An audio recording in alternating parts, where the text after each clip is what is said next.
ছাতকে বিএনপির ৩১ দফা প্রচারণায় বিপুল সমাবেশ, নেতৃত্বে সাবেক এমপি কলিমুদ্দিন আহমদ মিলন। বিস্তারিত প্রতিবেদনে।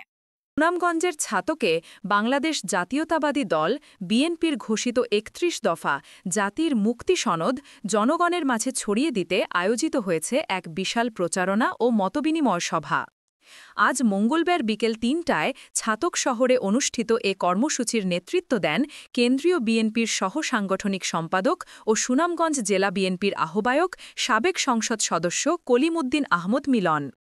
কর্মসূচিতে ছাতক ও দোয়ারাবাজার উপজেলার বিভিন্ন ইউনিটের বিএনপি, যুবদল, ছাত্রদল, স্বেচ্ছাসেবক দলসহ অঙ্গ ও সহযোগী সংগঠনের শত শত নেতাকর্মী অংশ নেন।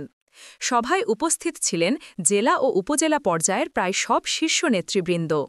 সাবেক এমপি কলিমুদ্দিন আহমদ মিলন বলেন, বিএনপির ৩১ দফা কোনো ব্যক্তির স্বার্থে নয়, এটি দেশের গণতন্ত্র পুনরুদ্ধার ও জনগণের অধিকার প্রতিষ্ঠার রূপরেখা। এই কর্মসূচি আমরা ঘরে ঘরে পৌঁছে দিতে চাই, যেন সাধারণ মানুষ গণতন্ত্র পুনরুদ্ধারের আন্দোলনে সম্পৃক্ত হতে পারে। কর্মসূচিতে শহর জুড়ে চলে লিফলেট বিতরণ, গণসংযোগ ও প্রচার কার্যক্রম। জনগণের মাঝে ব্যাপক সাড়া পাওয়া যায়। অনেকে জানান, এই উদ্যোগ গণতন্ত্র ফিরিয়ে আনার নতুন আশা জাগিয়েছে। ছাতক ও দোয়ারাবাজারের বিভিন্ন ইউনিয়ন থেকে নেতারা দলে দলে সমাবেশস্থলে আসেন।